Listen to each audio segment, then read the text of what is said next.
Just 150 rupees കിഡ്സിന്റെ code set ആണ്. Affordable price റേഞ്ചിൽ കൊണ്ടുവന്ന കിഡ്സിന്റെ കോഡ് സെറ്റ് ആണ് ഇന്നത്തെ വീഡിയോയിലുള്ളത്. ഒരു 5 ഡിഫറെന്റ് ഷെയ്ഡുകളിലാണ് ഞാൻ കൊണ്ടുവന്നിരിക്കുന്നത്. ഇത് ഷോർട്സിന്റെ സെറ്റ് ആണ്. ടീഷർട്ട് നമുക്ക് ഒരു റൗണ്ട് നെക്കിലായിരിക്കും വരുന്നത്. ഇവിടെ ചെറിയൊരു ഡിസൈൻ ഒക്കെ കൊടുത്തിട്ടുണ്ട്. മെറ്റീരിയൽ വരുന്നത് ഇമ്പോർട്ടഡ് ലൈക്ര ആണ് കേട്ടോ. ഷോർട്സ് ആണ് ഇതിന്റെ ഒരു ബോട്ടം ആയിട്ട് വരുന്നത്. സ്ട്രാപ്പ് വരുന്ന എലാസ്റ്റിക് ആയിരിക്കും. അപ്പോൾ ഇത് 3 സൈസിലാണ് ഞങ്ങൾ കൊണ്ടുവന്നിരിക്കുന്നത്. നമുക്കൊരു 1 വയസ്സ് തൊട്ട് 1.5 വയസ്സ് വരെയുള്ള പിള്ളേർക്ക് ഇടാനും. അത് നമുക്ക് 55 സെന്റിമീറ്ററിലാണ് വന്നിരിക്കുന്നത്. 60 സെന്റിമീറ്റേഴ്സ് ഉള്ളത് നമുക്ക് 2 വയസ്സ് തൊട്ട് നമുക്കൊരു 3 വയസ്സ് വരെ ഉപയോഗിക്കാൻ പറ്റും. അത് കഴിഞ്ഞ് 65 സെന്റിമീറ്ററിന് വന്നിട്ടുണ്ട്. അത് നമുക്കൊരു 3 വയസ്സ് തൊട്ട് 4 വയസ്സ് വരെ കുട്ടികൾക്ക് സ്യൂട്ടബിൾ ആയിരിക്കും. 3 സൈസസ് ആണ് 55, 60, 65 വന്നിരിക്കുന്ന 5 കളേഴ്സ് ഞാൻ കാണിച്ചു തരാം കേട്ടോ.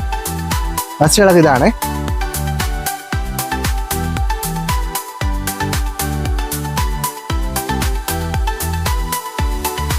ഈ അഫോർഡബിൾ പ്രൈസ് റേഞ്ചിൽ കൊണ്ടുവന്ന ഈ കോഡ് സെറ്റ് ആരും മിസ്സാക്കരുത് കേട്ടോ. ഇതിന്റെ മെറ്റീരിയലൊക്കെ നല്ല കട്ടിയുള്ള മെറ്റീരിയലാണ് കേട്ടോ. അല്ല തിന്നായിട്ട് വരുന്ന മെറ്റീരിയൽ ഒന്നല്ല. നമുക്കിത് ലോങ് ലാസ്റ്റ് ചെയ്ത് വാഷ് ചെയ്ത് യൂസ് ചെയ്യാൻ പറ്റുന്ന ഐറ്റം ആണ്. നമുക്കിത് അത്യാവശ്യം പുറത്തെല്ലാം യൂസ് ചെയ്യാൻ പറ്റും. കാര്യം നല്ല മോഡലുള്ള ഒരു ഐറ്റം കേട്ടോ. അപ്പോൾ സ്റ്റോക്ക് ലിമിറ്റഡ് ആണ്. പർച്ചേസ് ചെയ്യാൻ മറക്കണ്ട.